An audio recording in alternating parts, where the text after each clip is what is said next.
Well, jeepers! You're listening to Smash or Pass with JayBee, Milly, and Smash! So in today's episode, we are going to be taking a look at Big Top Scooby Doo. So I feel like we're still on that current theme where JayBee and I haven't seen this one before. It was our first watch through. So this is very like initial thoughts. Smash, again, we're kind of assuming you may have seen this a couple of times. Yeah, I'm not gonna lie. This one is one I've honestly probably seen some of the least times. I think I've maybe watched this one a whole 3, maybe 4 times. Oh, so quite an interesting one. So I guess we're all relatively fresh. I guess for us, maybe it's had less time to resonate. I guess, you know, we've not really thought about it too much apart from this is how we're reacting to it and this is what we're gonna say. So that's interesting. It's going to be really interesting. So if you haven't seen this one yet, or you've not seen it for a while, just to kind of go over the plot. As always, there's kind of like the gang on holiday. Shaggy sees that like his favorite like singer's going to be performing, so he's really excited. Then they see the circus and Fred gets excited about that too. And Fred kind of like drags everyone along to the circus, and they kind of trespass entry into the circus ground the night before it opens. What did I just say? JayBee, you remind me of Fred.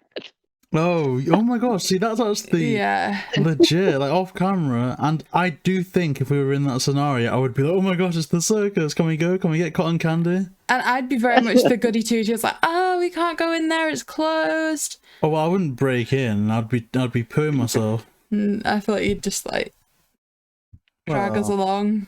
Well, it depends. It depends. If certain things in this movie were at the circus, I think I could compel myself to break in, but we'll get to that when we get to that. So yeah, like Fred just like drags them all into the circus, even though they don't really want to be there. And they meet the werewolf, which is the villain for this, or at least one of. And that kind of transforms in that they, of course, want to unmask and work out what's happening. So all the gang during the circus, we see some of their kind of hidden talents. Also see a few different personality traits with them as well, which is going to be like really interesting to explore, to see what we all think of how they were adapted and what kind of, I don't know, what kind of like roles they were given within the circus and stuff like that, to ultimately have their unmasking at the end with a really interesting kind of twist at the end of this one as well, which I'm kind of looking forward to addressing as well. So yeah, I think this is certainly going to be a good one to talk about. So in terms of like formula, they go back to a cold opening for this movie. Yeah, so I guess we'll discuss the cold opening and then maybe veer off into some tangents or like side plots. But I think the cold open, the fact that we've returned to it, I'm excited because initially it's almost like a traditional heist and there's like a werewolf that's looking for jewelry. And it almost reminded me of the cold open of a superhero show or a superhero movie where there's that initial crime going on and then you get some intervention, which I honestly thought was a bit different and not what I expected at all. Because unlike before when it had been monster scares civilians, it was monster committing crime and then law enforcement shows up, which was just, I don't know, I really liked it. I mean, it certainly, I don't know, it seemed more classic to me, especially at the start. I felt like the art style was a little bit older, just like, this is going to sound really strange, the chin on the security guard, it just seemed like their old art style, so I was a bit like, ooh. And also just some of the background music and everything that plays and some of the themes and stuff just reminds me of something a bit more classical. Yeah. So I certainly felt like we'd gone back a little bit, and of course, like we were saying with the formula of the cold opening, it very much seemed like we were taking a few steps back in time, which isn't necessarily a bad thing. And this is something that I'm looking forward to addressing with Smash, because I feel like this cold opening, more than any other, has cemented this in the real world in that it shows police showing up at the scene of a crime. So it isn't just in a bubble where there's a monster, there's like a family property that people want to have claim to, and it's like the gang's mystery. It shows that there is law enforcement in here and what is happening is a genuine crime. It opens up that world and makes it a bit more realistic. It's rare that we see an authority figure that's not the gang. Normally they are the authority. Yes. So yeah. So Smash, what do you think about this so far? So up until the police arrive. Yeah, so I'm a sucker for cold opens. I love them. There is a specific word, and I feel like I've brought this up before, and I've just gotta like try to find it, but there's a very specific word for Scooby Doo, especially when they do cold opens like this, where it's the word basically explains this point in time, either in a story or in a universe where uh something can be supernatural or it can be fake. And during these cold opens, you are right in the middle. It's like, you can believe either way, and it can be either way right now because nothing's happening to debunk or prove otherwise. And so I don't know. I'm a sucker for cold opens, and I will say, when this one originally came out, this cold open always scared me because I was like, "Oh my gosh, this freaking werewolf!" And I have heard, kind of in the rumor mill around, that these werewolves actually looked scarier than we see in the movie, and they had to redo them because they made them too scary. Which I'm like, oof, can we see their original design? Because I actually love their look already in this movie. I want to know what they originally were going to look like since they were going to be too scary.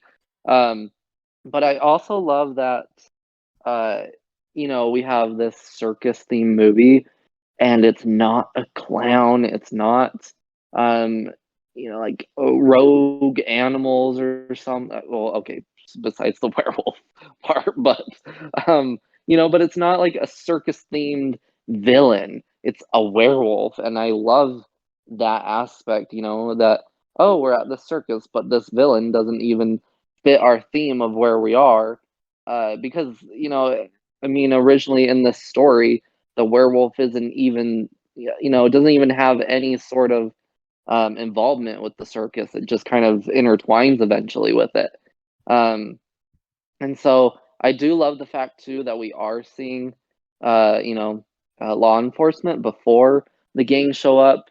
Um, the new Courage crossover movie came out this week, and I won't spoil anything, but at the end, at the end of that movie, something happens, and it happens a lot in Scooby Doo, whether it be an episode or a movie. And anytime it happens, I'm like, oh my gosh, all you were a red herring for this whole movie. But like Bo in Zombie Island, where he's like, ha ha ha, I'm actually a secret detective. I'm not a gardener. And it sometimes always bugs me because like there's an episode in the Scooby Doo show called A Creepy Tangle at the Bermuda Triangle, I believe, where the villains are the skeleton men. And there's this creepy, like, gruffy dude who's like supposedly been living on this island in the Bermuda Triangle, who is trying to get the kids off the island and whatever. And then at the end he's like, haha, thank you for your help. I've been on this case, I think he says, for 3 months. And I'm like, my dude, why are you getting paid? You're taking 3 months to solve this skeleton man mystery, and the gang come onto this island for one night and solve everything. I'm like, it just bugs me because I'm like, why have you not been sent back if you're not doing it and it's been 3 months? Anyway, so I just like the fact that we do see law enforcement getting involved so early, and not, at the end of the movie being like, oh, I've been on this case this whole time, but the gang solved it, in 2 seconds. Like, anyway. My rant is over. No, you're so right. Like you're saying, you'd almost think that they were the professionals. They should be getting paid so much from like FBI and stuff. Like you're saying, they're just place agents that get full pay just to like hang around and do some gardening. But maybe that's why that the gang are so efficient, because we clearly see, just skipping ahead, that they don't accept any money for this, even when it's offered. So it's kind of like, if there's a police person getting paid per hour, no matter what, they're kind of gonna chill out a bit more. Like, if they're just like, every hour that clocks past is a paycheck that they've just easily earned, versus the gang stumbling upon it and they're kind of like, yeah, let's just get this over with. Yeah. Something that Smash mentioned that I found really interesting is that they changed the art style of the werewolf slightly. One thing I thought is the werewolves smile too sweetly at some points. Yeah. Kind of like they just added in a nice little grin there, when actually you could imagine that being a little bit more sinister. They look a bit like the wolf minions from Kung Fu Panda 2, but the ones where like they're just like knocked out and they've got a stupid grin on their face. They look like that permanently, and it's kind of funny. I was thinking like the hyenas from The Lion King, where they have to make them look a little bit kind of dumbed down. Oh, especially what is it that there's Sid, Shenzi, Ed, and one that I can't remember. Is it Sid? Sid, no, I think Sid's more the sloth from Iron Age, isn't it? I don't know. The Shenzi, Ed, and something else. Oh gosh. Anyway, yeah, like just kind of like dumbed down slightly. Yeah, and then from there I feel like you're saying, we got up to where the police arrive. Then I feel like this set something up that was a really good red herring, and that is that the werewolves do these like trapeze artist things, climbing up buildings. Yeah. Because for so long throughout the movie, I was hung up on it being the trapeze artist.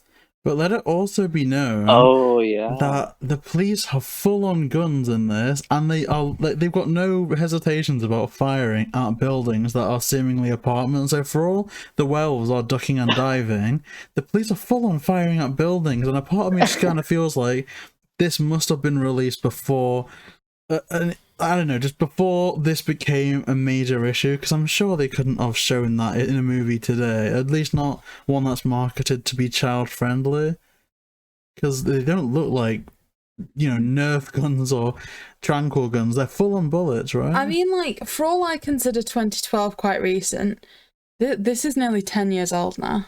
Oh gosh.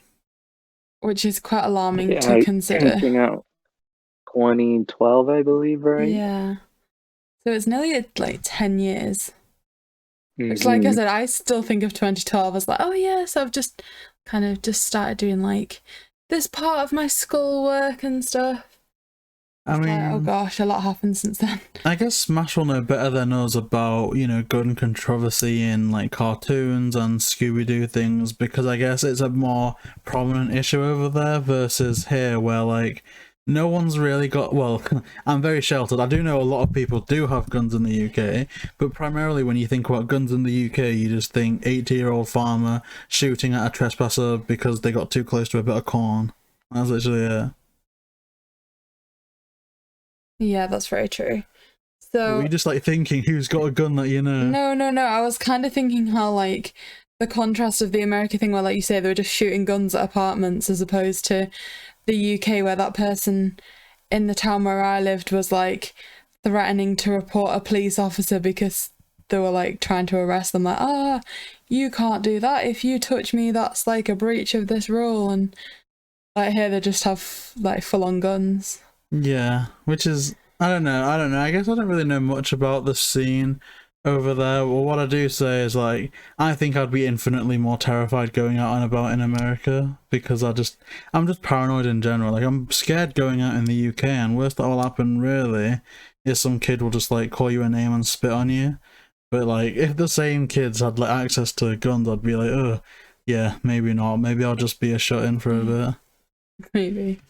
But I guess, Smash, what is your opinion? Like, do you have a problem with gun use with the police in this, or like, is it just a non-issue? It's just there to set the scene?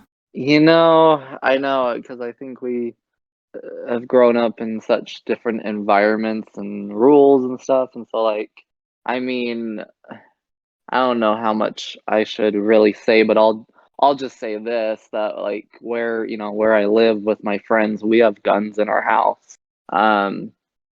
And so it's I didn't give it a second thought. I was just like, oh yep, they're trying to get the werewolf. I never thought anything about it until you guys said something. Wow. I mean, to be fair, we have lots of other like friends in America that's like, oh yeah, it's just so common, like, yeah, it's not a thing. And obviously, like, in the UK, it's like, oh, you can't even talk about that stuff. But I guess, to be fair, in like the state, the Constitution is one of the amendments, right? Yeah. The right to bear arms. Whereas here, we don't have that. And whether that's right or wrong, I guess this isn't the right podcast to go into that. But it is so fascinating how you just took it as a given. I just think that's amazing. Whereas we're like, oh my gosh, like is that right? Is that good? Like, what are they doing? Although, for anyone's standards, I think they are a bit too trigger happy. Like, they're not cooperating with them, but at the same time, I don't know if it warrants full-on firearms, but I don't know. I guess it's a werewolf, right? You'd be pretty scared. Although I am a bit disappointed because I grew to love these police people, ultimately. But yeah, so sorry. Okay. No, you're fine. I was just gonna say my suggestion would have been to like try to scare it off away from town and then start shooting at it. Yeah, because it literally runs off into the middle of nowhere, doesn't it? Yeah, right? But, like, again, as well, I feel like it was a bit of a device to kind of... They were like, oh, those bullets need to be silver, and kind of, like, again, like, alluding to the werewolf thing. Just because for a lot of it, they're just kind of a silhouette, and obviously you can assume, but I feel like they just kind of use that as a bit of a device to be like, yeah, this is the werewolf, this is what we're dealing with. But even now, like, someone could have just said that it was, like, an animal from a zoo, and if, like, and there's controversy enough around that, like, you know, the mistreatment of animals, and that's actually a theme that I wasn't expecting to be mentioned or even touched upon in the movie, and it kind of is. But I just love the banter of these officers, you know, like, hey, is that your mum? And they're like very funny because it's like a big hairy beast, and then at the end of it it's like, oh, and you're right, it did kind of look like my mum. I just love that. Yeah, to the point where I'm convinced that these two are almost going to be like a Sheriff Bronson Stone double act throughout the film, like quipping back and forth, and yet they're never seen again, and I kind of didn't like that. I do think it was a really good cold open, and as well, just kind of finishing off with that howl over the circus, just linked it in really nicely of how it was about to continue. Yeah, absolutely. And in a weird way, the howl did a lot for me, because it was a howl a bit like... I don't want to say a real werewolf because I don't know if there are real werewolves. I'm assuming not, but it sounded a bit like, you know how Professor Lupin howls in the third Harry Potter. It sounded more like that versus just generic, you know, oh, like it didn't sound like a cartoon werewolf. It sounded what you'd imagine out in the wild, you know, Wolfman sounding like, and I did love that a lot. Yeah, I really appreciated the howl. They don't do it quite as often now. I think because, you know, standards have changed, but like, you know, if you go back to older Scooby Doo, it's like you can watch an episode, like there's an episode in the Scooby Doo show, I believe, where there's this creature called the Jaguaro who appears in Cyber Chase, actually. But his original, like, growl and whatever, you can like go and watch other episodes and, you know, be like, oh, they just reused the Jaguaro's little scream, you know, for this monster now and whatever. And like there's been a few times like the Yeti and Chill Out Scooby Doo was kind of a reused sound from other things, and they've kind of reused that too. Post Chill Out for other creatures and whatever, but I did appreciate, because they could have done something so generic for these werewolves, you know, and I've never heard them use this sound that they did anywhere else, even after this movie too. Yeah, and I agree with what you were saying, because I've noticed that they've reused like the screeches in the past before. Like, I think it was literally more or less a close one, or like a back-to-back, where the sound that the Monster of Mexico uses is the same as the one that the Yowie Yahoo uses at the start, like the same like kind of raspy one. And it's like, oh gosh, that's kind of glaring looking at it back to back. And it is such a shame, because clearly they've paid a voice actor like Frank Welker to be there recording, and you've got to think, with the voices they can do, like, surely a producer can just go and quickly kick him in the shins and you're going to get a noise that's just like, hey, this is our monster voice, because they can like contort their voices so well. It's like, yeah, just, you know, pour hot coffee on him, see what he does, and that's going to be our like cheap voice, or like free to use werewolf voice. But you know, they just reuse some of them, so it's nice that they don't hear. And I guess they haven't really had a chance to, because this is one of our only werewolves, at least in the movies, so it's quite different from that respect. That's good. And like I said, I like where they leave the titles overlooking the circus, and the cold opening overlooking the circus, and then we move on to the titles. Now, I'm gonna say I fell in love with the song. Yeah, what I want to do with this is it's quite often that we just say our thing and then we're like, oh, so Smash, what do you think?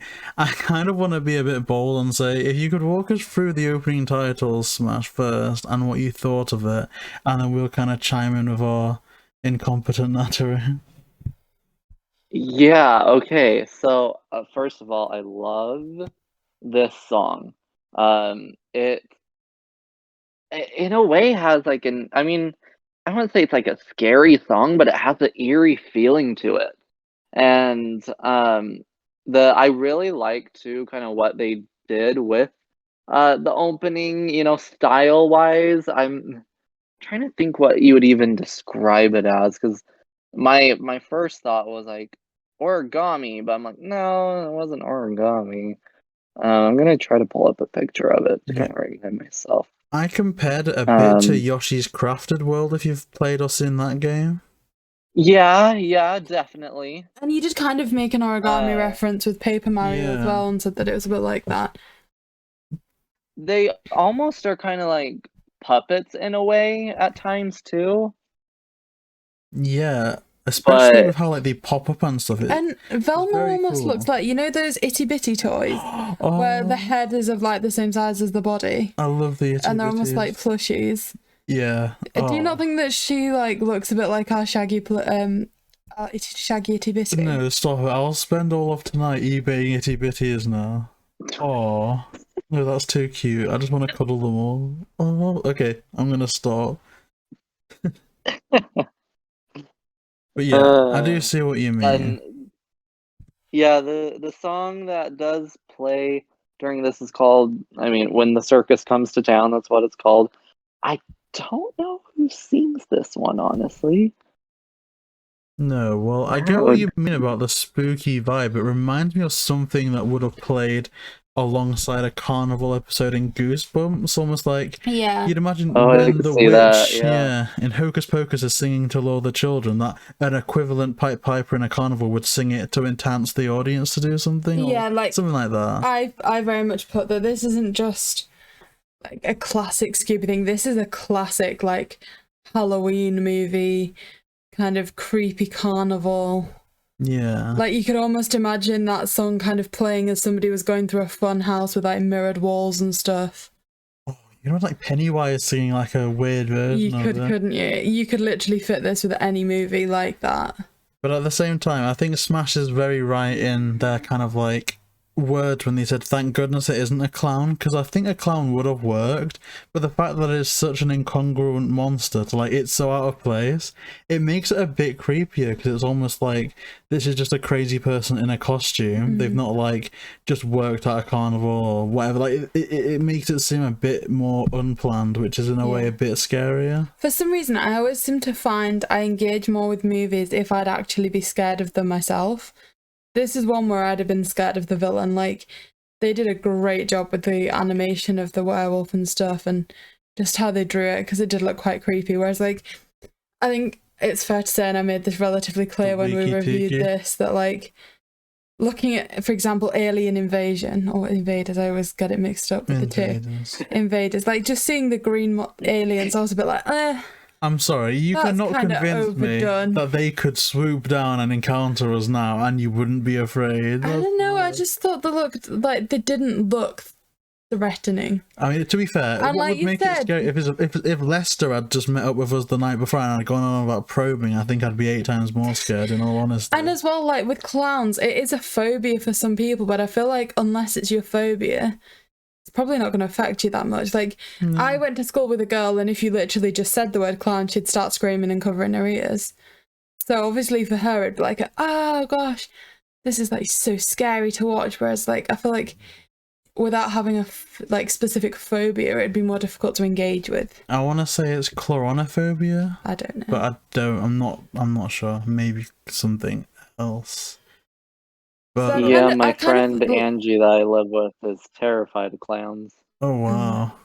And you can't blame them in a way, because clowns aside, it's almost and this is, I'm not going to get too dark, but to me what scares me about clowns is, I think like, after It and everything like that, this has just completely changed. But prior to that, at least when I was a kid, they're like an easy, and it's an easy outfit to put on. It's an easy kind of gimmick to have to instantly make a child trust you. And that's what scared me at the time. Just like, you could have any creep dressing up as them. And you've seen it in like the media and the news and stuff. And you can just instantly get into places or gain the trust of people that you wouldn't normally have. And that's just, it just messes me up. And I don't know if this was a US thing or just a UK thing, but they went through like this stage, I want to say, again, maybe about 10 years ago, maybe less, slightly, where like, even for Halloween, you couldn't dress up as a clown for school, because they went through this stage where like people were dressing up as clowns and like vandalizing stuff, causing people like physical injury. That was close to the release of the first It movie, the reboot. I think that would place it maybe just before 2017. So like it was 2016. Literally a like thing. Like I said, I don't know if it was UK or if it was US as well, but like it was just this thing called Killer Clowns. Like I say, even for Halloween, children weren't allowed to wear clown outfits for school. It got that bad here. What was it like in America, Smash? Yeah, we did have a time where there were just random people dressing up as clowns going everywhere and doing random stuff and whatever. I remember there was one night when all that was happening, I was at work and I was closing, and my manager that was like, so we have to, where I work, we have to like take out all the trash and take it to the back of the store, which is like the creepy alleyway type thing, you know, you see in movies. And she basically was like, okay, everybody is grabbing a bag of trash and we're all going back together. Not one of us is going back there, but all of us. And so like we literally all went back because it was just terrifying at that time. But I'm not sure if, because obviously I wasn't in school at the time or anything, so I don't know if like anyone or anything was said about like not being able to dress up as clowns at that time, but it did happen here too. That is where I kind of feel a bit weird about my attitude to the UK as well, because for all I'm saying that like, yeah, America's got like the gun thing, I feel like in the wrong area, if you tried the killer clown thing, you'll just get like an army of glass bottles just thrown at you. So in a way, I kind of was a bit more comforted, at least at the time, because I'm just like, look, I live in a bit of a, well, I live right next to a really rough area, so if there's any killer clowns going on, they're just gonna get hit by cars. They're gonna be 10 minutes up the road. Yeah, like just let them be. But that is interesting, because I don't know what, I never encountered them, luckily, out in like the wild, if you can say that. But if I did, oh god, I don't know. It's depending on my mood, I'd either soil my trousers and cry, or I'd attack them. Like, depending on what my mood was, like, it would just be one of those two, no middle grounds. Like, I remember at the time, it was coming up to Halloween when it was at its worst in the area where I was living, and we literally had the police into school, like, we know that everyone gets excited about Halloween, but this year we're actually really recommending you all try and stay at home. It's ridiculous, though, because surely people have better stuff to do at Halloween. You'd think so. And that's when you get all kind of freaky and a bit they were like, you know, like try not to open like your door to trick or treaters if you don't feel comfortable. Like there was huge like warnings and stuff in the area. But that must have been so difficult for you because your your mum is so social that I'd imagine any trick or treaters you got on Halloween, she opened up to like try to give them all hugs, like, oh hey, oh your costume looks nice. Whereas my parents, if like we never really got trick or treaters, but whenever they did, they were just like, just leave it, they'll go away. And I'm like, oh my gosh, we finally agree on something. Yes, let's just let them go away. I mean, I'm not joking. My mum used to spend at least £50 on candy every year. That is sweet though, right? Like, we used to have like over 100 trick-or-treaters every single year. Ooh. And that year was no different. She was still opening the door. She was still just throwing sweets at the kids. I guess that's a good question. What's the best thing that each of us has dressed as for Halloween, or just dressed as in general? Because some of us hate Halloween, like me. Hey, same. Oh. See, I always have had like young family around, so even when I was like 18, I was still like fully engaging with Halloween, Still dressing up as a witch every year. It was a witch since I was about 2. I was a witch every single Halloween. Just on Halloween? Yes, JayBee. Only at Halloween. Oh no, you're sweet. And so like I used to dress up like I said, even at 18, like just to dress up as a witch. I'd go get my niece and we'd take her trick or treating. So yeah, it's always just the same thing. I guess for me, I alternate between. Okay, I've hated Halloween as a kid. I never went trick or treating. I never went to a Halloween party. I'd hardly even carved a pumpkin. Although I have started liking it once I met Millie, because then it was just fun. You could like stay indoors, you could apple bob by yourself, you could watch scary movies and eat pizza and whatnot, and that's fine. I love that aspect of it. For all I could do it every night of the year. I like the idea of interior Halloween decorating, like putting spooky tinsel everywhere and putting little robotic skeletons. Okay, there, that's fine. But literally the first time I properly dressed up for Halloween was only a couple of years ago, when I alternated between a taco outfit, which was literally just a taco, and a pirate outfit, which I was too fat for at the time. So pretty much I'm just rocking the taco outfit. But I guess you've mentioned that you've hated Halloween Smash. I know one time I remember you telling us that your dad like Shaggy, was it? Well, no, there was like a Smarty pants, like it's where Smarties on his pants, and it was a Smarty pants. Yeah. So I never liked Halloween growing up. I started liking it a little more in high school when I was a part of this youth council. We did kind of this haunted house type thing on Halloween. And, you know, I started to have fun with that. And we do stuff all month over there, too. But my mom always was like, well, you're still going to dress up. You're not going to be a kid that goes to school and doesn't dress up. And so, like, I still did dress up, but I never liked it, you know. I think the most creative one was those Smarty Pants candy thing, but like I've been a pirate, I've been a vampire, I was Sully from Monsters Inc. one time. Yeah, so but once I did get to the age of like, Mom, I don't want to dress up, you can't make me, I stopped dressing up. I was like, I'm not doing it no more. It's so good. I love that so much because I feel now for all JayBee would have his mum saying, "Oh, you don't need to dress up." He's got me saying it instead, just like, "Come on, it's Halloween. Well, you're not gonna sit there and be miserable. Come on." To be fair, if my mum tried that with me, I think I would have just gone, look. I appreciate you. I love what you're trying to do, but I know the number to child line. Leave me alone. I'm my own person. We'll probably over exaggerate a bit, but no, I think I was just born a miserable kid. Like my parents, whenever they like mentioned my birthday, are always like, "Oh, we try to throw you a birthday party every year, but you'd just sit there angry and start crying until everyone left you alone, and then you were the happiest you could possibly be." And it's like, oh god. Yeah, like your dad's told me stories about like, oh, you know, we booked this fun house out for his birthday. And he just sat there really angrily, and I had to drive him back home after half an hour.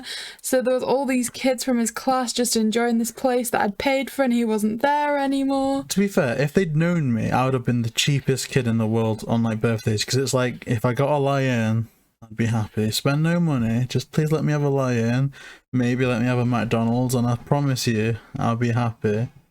And that was it. That being said though, I think it was Cameron 2 shared a photo on Twitter that was, I think it's a Spirit Halloween, and I don't think we've got them over here, but there's some awesome Scooby Doo Halloween costumes that are available that like, I think I would have been into trick-or-treating and whatnot if they were around when I was a kid. Like, maybe. Yeah, we just went through ours almost a week ago. ooh. And there's a little Scooby Doo section with all the costumes. Gosh. Wow. Oh, I feel I'm not okay. There's stuff I'm not gonna say I'm recording, so let's just leave that as it is. Okay, so I think we were pretty much reaching the end of the titles. The art style was obviously really good, and the song I think was really good as well. To town. So then again, we're sticking to the formula in that there's then the cutscene to the mystery machine driving along a road. Everything's relatively bright and sunny. And I feel like that is like dating back all the way to like Cyber Chase and stuff. We've seen that so many times. It's worked, and I'm quite happy at that point. Yeah, me too. And there's not a lot that it could mess up on, to be honest. But I think once they've like got the monster right, once I'm engaged with the monster, you've kind of got me up until we meet the side characters that go along with the gang. So right now I'm happy. I do think it's a bit strange, maybe I'm just getting into stereotypes, that there's a rock band playing and Shaggy's like, yeah, we should go to that, and there's a fun carnival and Fred's like, no, we should go to that, because you'd assume that because Fred's the leader and I guess more conventionally socially acceptable, that they would be the, oh, I'm into sports, I'm popular, I'm into like rock bands myself, and Shaggy would be more like, let's find something a bit more childlike, a bit more fun. But it's kind of reverse, which I appreciate in a way, because it's like, you know, just because you're the leader doesn't mean you can't be into that type of thing. But it definitely is a bit out of nowhere. Just Fred's into the carnival now. And I think it was really nice that, like, we do see that different aspect, because typically everybody would side with what, like, Fred or Velma or Daphne wanted to do. Whereas, and because like Shaggy and Scoob, it's like, oh, they just want to go and get food. They can do that on their own. We'll stay here. And they never really side with them too much. I don't know. I kind of feel. Yeah. Whereas this time it's like, oh yeah, Fred, we don't want to do what you want to do. Like, Shaggy's got it right this time. I mean, it was a bit... It feels like a very new dynamic, so I feel like it's quite interesting. It was a bit odd how Fred pretty much just convinced them to anyway, like... I don't know if that was completely right. Yeah, like, I don't care. Like, all four of you said, no, we're doing this. It's kind of, yeah, I'm driving, I'm in charge. And in all fairness... That's so me, though. Like, if JayBee doesn't want to do anything, I'm like, I'm driving. You can walk. Well, no, but in all fairness, when Velma was driving, they ended up somewhere that just she wanted to go, so I guess it's a decent rule. Yeah, and you don't drive, so I'm happy to adapt that rule to, like, real life as well. Well, no, because I think you can take me to the toy store if I'm really good. If I'm on my best behaviour, we can go to the toy store, and quite often we do. Maybe too often. Maybe the argument could be made for that, but it's content at the end of the day. And you know what? Toy stores are actually some of the best places to go to, because you just always have fun there, even if like you don't buy anything. It's just nice. I don't think I've ever had a bad time at a toy store. Fair enough. You probably have though, Millie, with me. Yeah, you are a bit stressful.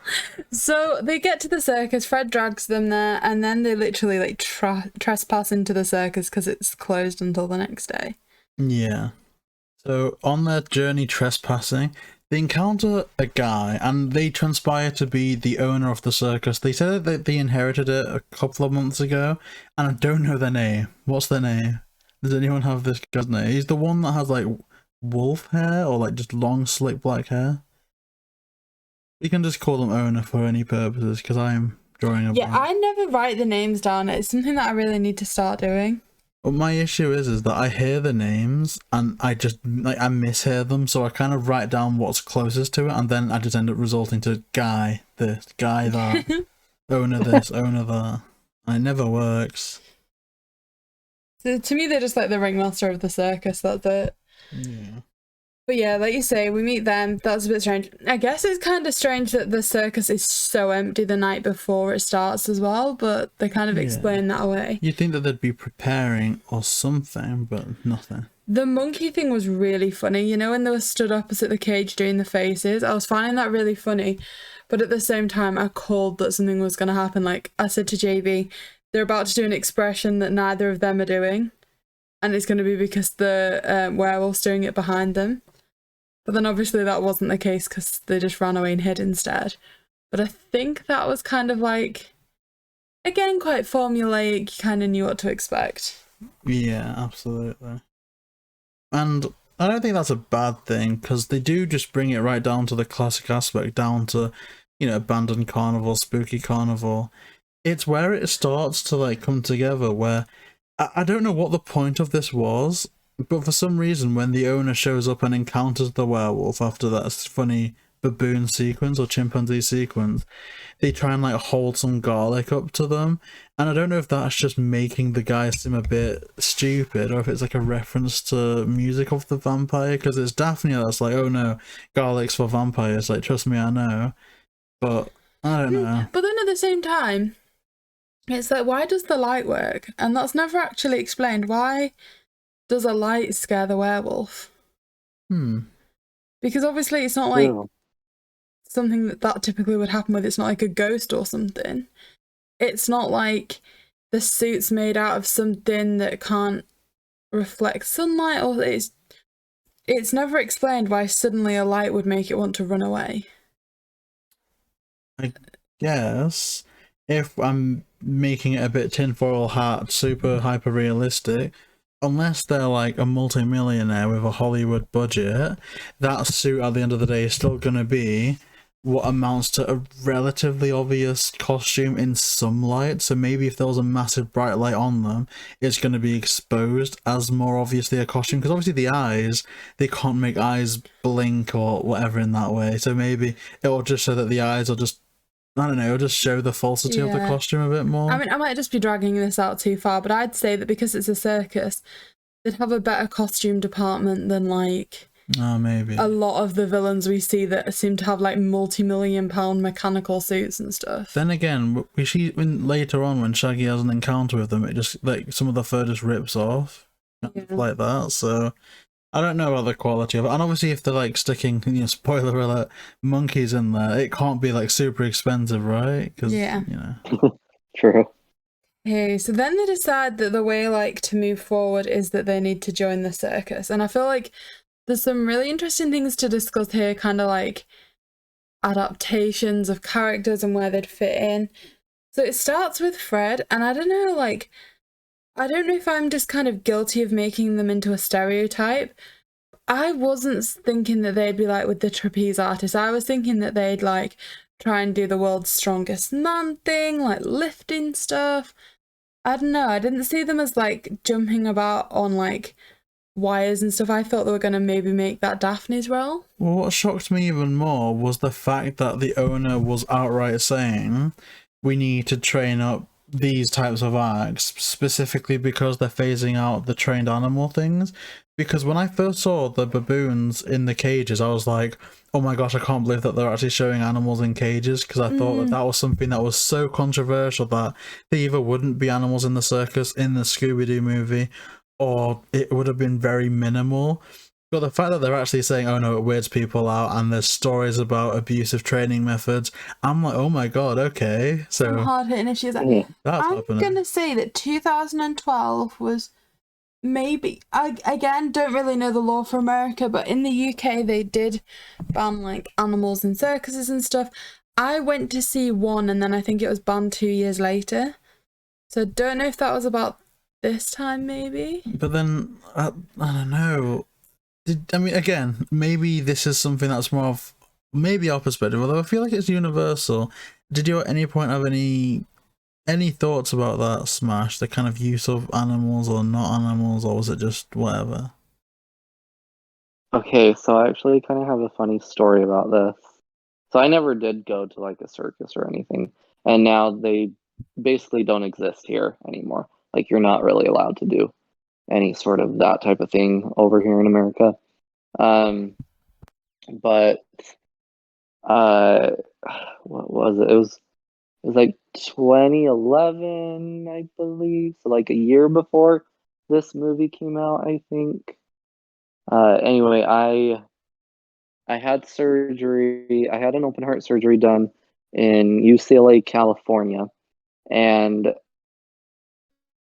after, so I had my surgery done, and then like all that, and then we came home, but then there were complications, so we had to go back like a month later, and I had to have another surgery done.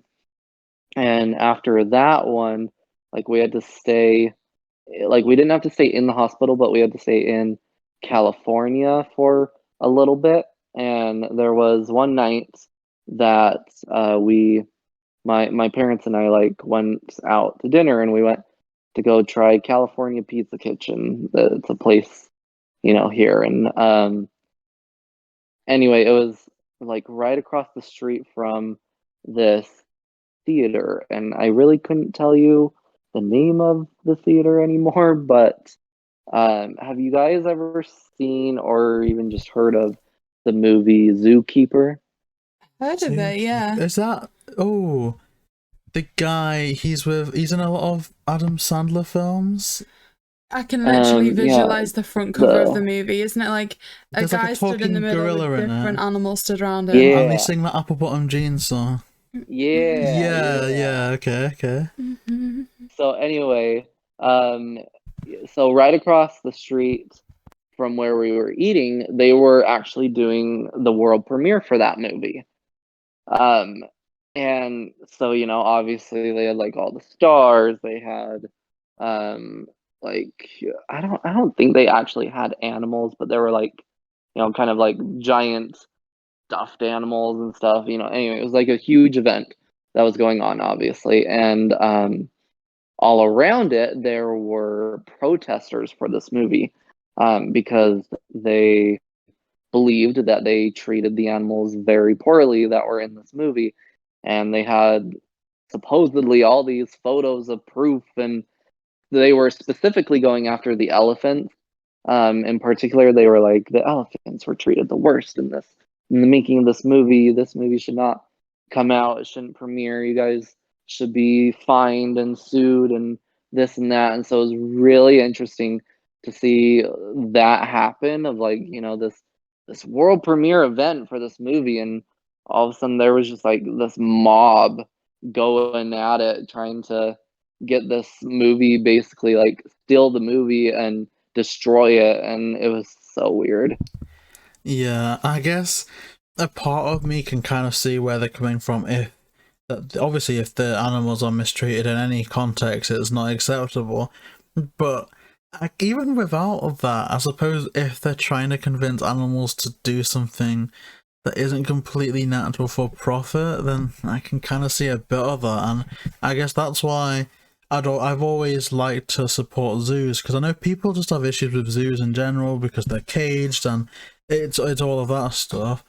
But my kind of feeling with that is that at least a lot of the zoos around where we are, the ones that we visited, have always stressed, you know, this amount of money goes to the breeding program. A lot of these are endangered, they're being poached that heavily, that, you know, by breeding them and looking after them, and even like, you know, for every plush teddy sold of an elephant, that's like some money going to the safaris in Africa. And it's like, well, okay, I appreciate that. I like how you're able to use a tourist attraction to make breeding programs and to help endangered species, but again, circuses, I'd never see myself going to one with an animal. No, I mean, like you're saying, some of the zoos that we've been to, especially recently, there's a lot of things that's just okay to see. Like, you know, there was somebody talking at the giraffe enclosure and they were like, look, a lot of people kind of don't like coming here for the giraffe because the truth is there's no young, cute giraffes. Like, you know, that's what everyone wants to see. They want to see the babies. And the fact of the matter is we don't have that. We're not going to have that for another 5 years. Right now, all these are like male giraffes because they need to just have that chance to evolve. They need that chance to grow. And we're not changing that or changing their habitat for at least 5 years. So if people don't want to come here, then they're not going to come here. But the fact of the matter is this is just what the breeding program needs right now. And it's not kind of like gimmicks and stuff. So we're not going to just cater to what people are asking for. So I think certainly around here we have some zoos that are in it for the right reasons. Yeah, but like you say, circuses very much, there was a lot of controversy. Like, there's this one movie that's like really, really sad called Water for Elephants. I introduced JayBee to it. Oh, yeah. And it's literally just like an animal circus on a train and like abusing animals so badly. It's awful. Well, this is where I'm messed up in the head almost, because it's like I'm such an awful coward for like staying out of trouble. I'm always like, even in areas like this, I'm like, okay, if we're going to a particularly racist area, can we like not hold hands, because I just don't want anything, so that I can do whatever I can to avoid a difficult situation. I'm sure I could, like, if I was far enough, I'm not making myself out to be a really bad person, but truthfully, I'm sure that if I was like out and about and I saw someone getting robbed and it was far enough away, I'd kind of just like obviously try and like alert someone when it was safe, but like ultimately just get out of the situation. Into the middle of it. But like if I'm convinced that if I saw someone like hitting a dog or like mistreating a dog, I would just go over there like so angry, like, and that's the thing, like I think that's my weak point. Is like animals getting hurt. I just can't. I can't deal with it. And even watching that movie that you introduced me to, it was difficult. Water for Elephants was a really bad movie to watch. Not bad as in like acting and stuff, just difficult to watch. And I'm just surprised that they mentioned it in here. I appreciate that they did, because it'd be a bit awkward if they didn't, but I just wasn't expecting it. Well, I think there's just some things behind this movie where it kind of caters to, I don't know, like I remember doing an English language module where they talked about how like some TV shows aimed at children have certain elements to like make like the adults engage as well, like the parents that'd be watching it with them. And I certainly feel like this movie does have that. Like some issues like this, where it kind of gives the parents some food for thought, but is also entertainment for children. Yeah, and I guess as parents at the time, they would have grown up with animal acts if they went to the circus, wouldn't they? Yeah, like I said, like even I've been to a circus and seen animals and had these horses and stuff like running around the circle, and then you could go and see the animals in these little fenced areas afterwards. Yeah, I guess to that extent, though, something like horses is almost a bit less like that, because you've heard about horses being trained for like jumps and races. It's something where it's so obviously an animal that's meant to either be protected or in the wild, like an elephant, where they're just meant to be roaming free, and clearly they're not meant to be throwing beach balls about. You know, that's something that was like, well, kind of how did they get them to do that? Like we were saying with that movie, just like living in a train cart for the rest of their lives and stuff. Yeah, it's crazy, and very few films I've seen, especially in animation and like child-friendly stuff, have I seen it happening, apart from maybe the third Madagascar, but they almost make it so it's like just an animal circus with no humans involved, which is kind of interesting. I feel like they don't tackle any of the issues there like it does here, but it still treats it in a manner that's not so, oh gosh, we've got like a human here that's doing awful things. Yeah. Mm-hmm.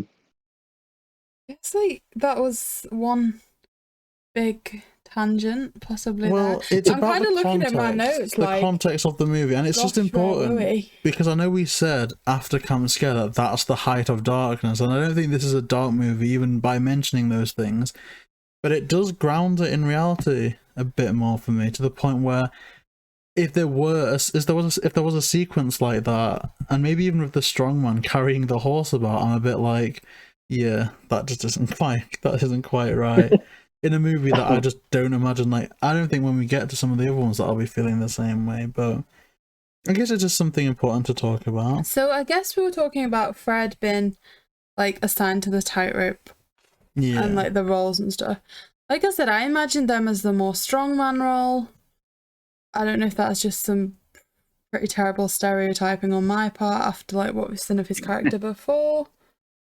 Daphne been assigned to the motorbike was interesting, because we don't often see the Scooby movies linked together, but this had a very definite link to the last one, where she was like training Shaggy how to ride a motorbike, talking about when she was young and stuff, and like I say, it's rare that we see them linked together, so that was quite refreshing. Yeah, like a cohesive story. Like it shows in the Fantasy movie that when she was like a little kid, she was riding a little bike, and that she clearly has like biking knowledge from teaching Shaggy. So, yeah, I mean, does that make sense, smASH? Like, can you see this all connecting, or are we just being a bit weird? Because again, in terms of timeline, I'm a bit unsure about where all this is going.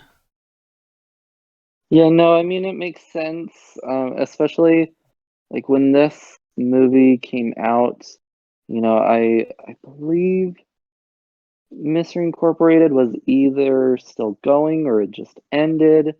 But I remember when Mystery Incorporated kind of was just starting, there was a Comic-Con panel for it. And luckily they, I found it on YouTube and was able to watch the panel and stuff. And someone actually asked basically like kind of timeline-esque question. And they, and this was before Mystery Incorporated had fully aired, when they did this panel. So they couldn't say a lot about what was coming up in that show and whatever. But Just one thing that always stuck out to me was they basically said that like the series that they do kind of is in their own little realm, but will eventually connect down the road. But the movies that they release every year is supposed to always be in the Scooby Doo Where Are You timeline, which is the original series.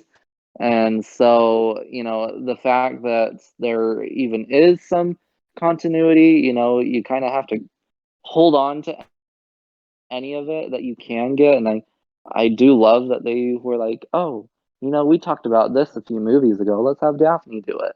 So I find it nice. Nothing big or major, but it's just one of those things where it's like, if you've seen the Phantasaur, then you'll appreciate the fact that she got this role in the circus. But if you haven't, then you're not necessarily missing anything either. Yeah, it all just kind of makes sense where it is.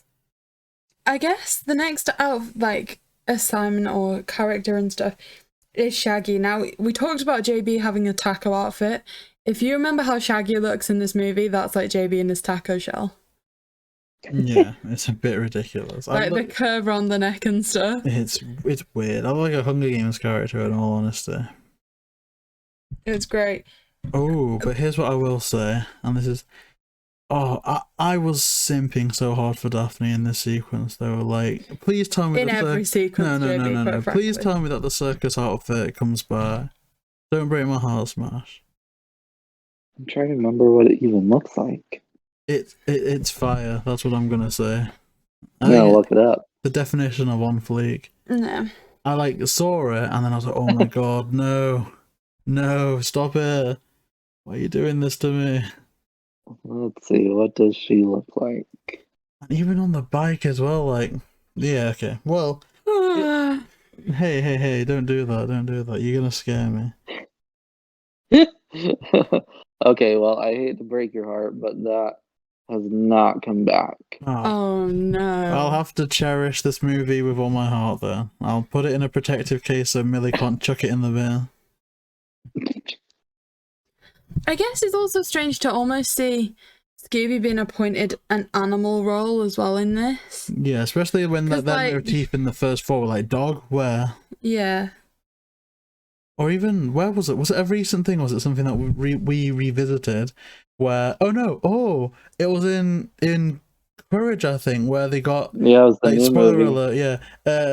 I'm not going to dwell on it, I'm not going to say spoilers, but they say, there's an invite to somewhere, pets are allowed, and Scooby's a bit like, I wonder who they're talking about. Yeah. So it's, even recently, they're not really seen as an animal. Oh. I like that. That's actually a lot of fun. And then lastly, we have Velma in terms of actors. Now, Velma, I'm kind of getting the vibe, and I can't remember what movie it's from, where they all perform on stage at the end. I'm thinking it's Music of the Vampire. I think Legend of the Vampire. Yeah, Legend of the Vampire. Where she's kind of like hiding backstage. She doesn't want to come out. And it's very much the same thing again. She's got this outfit initially, like she has an outfit on, but she's kind of stuck behind the curtain. It's like, oh, come on. And she doesn't really do anything. She just kind of stands there. She ultimately gets like given the role of just being shot out of a cannon. But I thought if she was in a circus, like one thing I used to love watching growing up was Famous Five. And in there they have like one of the circus acts is a memory man and like someone that can work stuff out really quickly. She'd have been great at doing that, right? Okay, fun question. What would everyone's circus act be if they worked in the circus? Bit of a fun tangent, I don't want to dwell on it, but hey, I just thought it'd be fun to put out there. I think you'd be a really good clown. Me? Yeah. Oh no, let's not use it to make fun. Let's all answer this on our own behalf. Okay then, JayBee, what do you think you'd be? I am Pavlovianly conditioned to get excited when I hear the Lunar Ghost laugh. That's not a circus act. It is a circus act. You'd be a clown. Right, so JayBee's a clown. That's definitely summarised. Been decided. I think I'm gonna be. Oh my goodness, I've kind of forgotten what the word is. Is it evil lady. No, is it like the ringmaster or something? Because like I always like try and organize everything and like dictate a lot of stuff too. So it's kind of like I just think I'd be like stood in the middle, like this is what's happening next. So this is what these people have to do. So this is your narcissism coming out. I literally asked you what you would do if you worked in the circus, and you're instantly like, "Oh, the boss. I'd be the boss. I'd be the leader." I just organize everything and everyone. I'm a bit of a nightmare for it. Okay. But I will admit, I do take organisation far too far. Yeah, like a regime.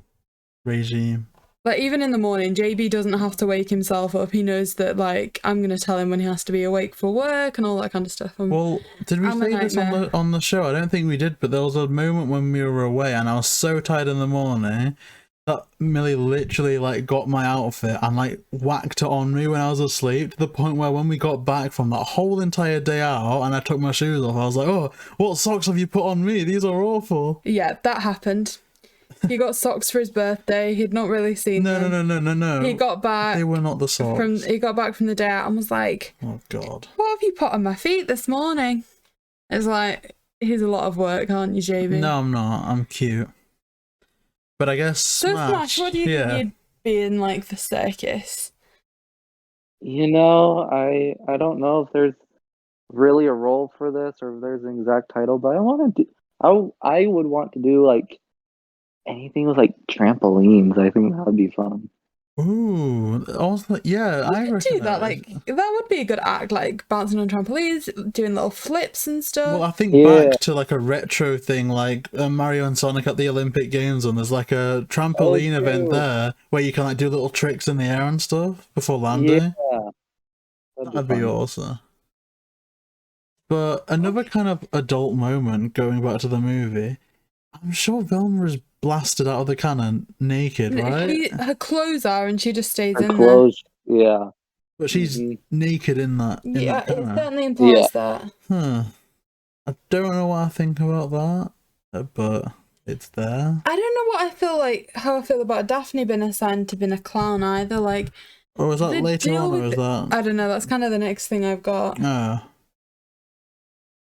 Maybe. Well, okay, yes, because we do see them quickly going to see two clowns, Smatko and Cisco. Yeah. But let it be known, Clown Daphne still looks really good. For goodness sake. No, but like, I'm just thinking to myself, is there any look that she can't pull off? Like, I don't think there is. You need a Clown Daphne, like, toy figure. Oh gosh, look. I need to do an open message to a certain company. Funko Pop, please, what are you doing? You make... Okay, I know Harry Potter's very, very popular and whatever, but there is literally 80 different variants of Harry Potter. There's even more different variants of Dumbledore, I guess, whatever. There's like 200 Ron Weasleys. Can we please have another Daphne Funko Pop? Like, please, just let me have this, okay? Ooh, you know which one I would want? Okay, have either of you seen Curse of the 13th Ghost? I have seen it, yeah, the little jumpsuit. Yeah, I want that one as a Funko Pop. I love her look in that. Yeah, and it could be in like the pose just after like she puts the glove on as well, so it's a bit like action ready. I could make a list of Daphne Funko Pops that I would love, you know. Classic Daphne, reissue that one. What's New Daphne? 2002 Daphne. Puffy jacket Daphne in the second movie, Daphne Blake t-shirt Daphne, purple cat Daphne, black cat Daphne, circus Daphne, every Daphne, even like Camp Scare. Oh no, okay, right. Let's move on to the next topic, or you'll give me a heart attack. Okay. Let's move on. So we're talking. The next topic still was Daphne. It was about her being a clown. Like, I don't know. I didn't see her getting assigned to a clown. Like I said, I was like, oh yeah, she's gonna be a trapeze artist or something. Well, I think but she's assigned. They actually do a really good job of that character of her just been like, I can't, like I said, it doesn't seem her natural position, so she makes mistakes, but it just results in a good show. What would you say Daphne's natural position is? Milly? I think you need to be banned. No, I mean, I would say strong woman, right? I think we need to like audition you people for your position. Karate. Oh, you know what Daphne could do? She could be the knife thrower. She'd certainly have the accuracy as like a fighter, as a warrior, although I don't know her background in this in particular. Oh, the next topic that I've got written down is one that made me laugh. Oh gosh. It talks about like this person being from Sweden, like, oh, that's not a real place. This makes me laugh because I had a really funny conversation with JB's mum at one point. Him and his sister are so bad at geography. They think that like just like places that are they thought that Portugal was a city in Spain, and there's just been some really like big mistakes in terms of geography. Like JB's cousin's currently in Dublin. He thought that was a place in Germany. There's just been some like horrific mistakes with him and his sister in terms of geography. And so when they're like Sweden, where it just reminded me of those, because like his mum literally said to me like, you know what, like, have you heard how bad him and his sister are with geography? Like, I paid for private school and they've turned out like this. They're so stupid. And it just made me laugh so much. No, well, I'm not as bad as my sister. My biggest stinky is just that I only found out a couple of years ago that Egypt is part of the same island thing as Africa. Continent? Country? Of land? Island? I don't know what it is. What's Africa, JB? Africa is a place. Africa's a country. It's a continent. Gosh. Africa's a continent. I don't know what Africa is. What was your first answer? What do I need to know what Africa is? When am I ever going to go to Africa? So yeah, as you've seen a good example of there, his mum literally turned around and was like, I can't believe I've paid for this. This is embarrassing. I don't know what things are. I want a refund. I don't know what things are. I don't know. Admittedly, it's not my strongest part. But So clearly, we won't be hiring you for the strong man in our circuit. No. Oh gosh. Although I do think I've got a few hidden talents. I do. I truly do. And it's not geography. It's certainly not. And then from there, a second werewolf appears in like the next kind of cutscene. And they're framing one of the clans. Like right from the start, I was like, it's not going to be them. That they're just placing that's a bit of a red herring. But I'm thinking it's the chimps instantly, because I'm like, okay, maybe the suits are a bit too big for the chimps. So I'm thinking, okay, there's two werewolves, so that's maybe, you know, that kind of act you see where like there's almost like the ones from Madagascar and there's one on top of the other, like on the shoulders. Yeah. I'm almost thinking that's the setup that we're having here. Or I'm almost thinking of that movie, I think it's Little Rascals, where they have like two children sat on each other's shoulders to try and be adults and go into the bank. Yeah. That was quite cute. That's really sweet. So yeah, I guess I saw where you were coming from, JayBee, but I was still obsessed with the trapeze people. Yeah. Just because I was like, oh, we saw them doing all those flips and stuff as the werewolves, and so that they were setting that up, and I just became obsessed with that narrative. And it's a double act as well. It's one of the only double acts, apart from the clowns, but we also see that clown's present while the werewolves are. And the trapeze artists just aren't for the longest time. Then we kind of move on to, I think, another like performance.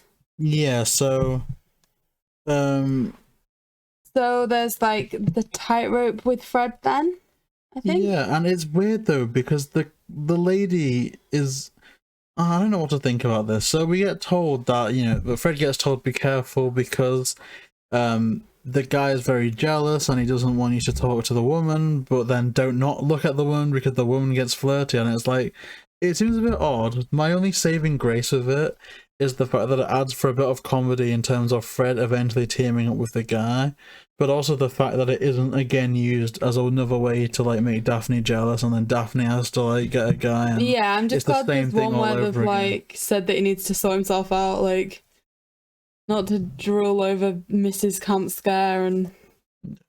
Because he always that's kind of his thing, isn't it? He always has like a woman to not drool over, but as a woman that's just in his way. It just seems to like be an excuse to make him seem stupid.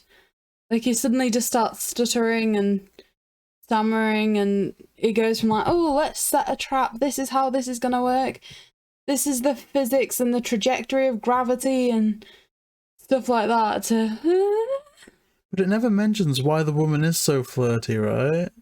I don't think it needs to particularly, but clearly there's something else going on. it said that if they don't seem interested, then she's gonna want to flirt with them to attract attention. But why?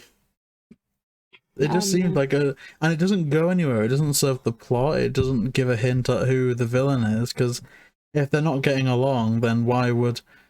Unless it's like a Monster of Mexico situation where she's just like trying to steal gold or jewelry for herself, then leave him. Maybe. I think it's just an added risk for Fred's character, so you like empathize with him more and you fear for him more, like, oh my gosh, if this guy doesn't like him, he's going to try and push him off the tightrope, which we see.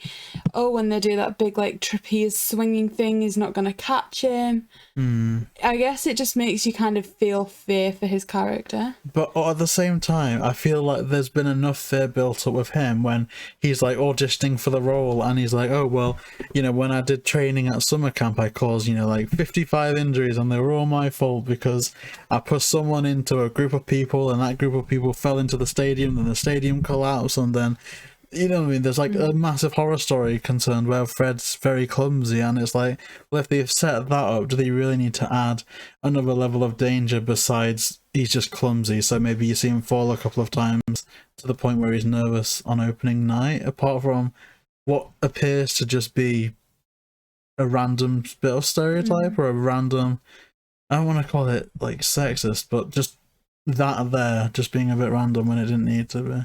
And then I've kind of got that just ultimately this performance is again ruined by the wolves turning up. I think Shaggy and Scooby have a good show next, and then just kind of all falls apart.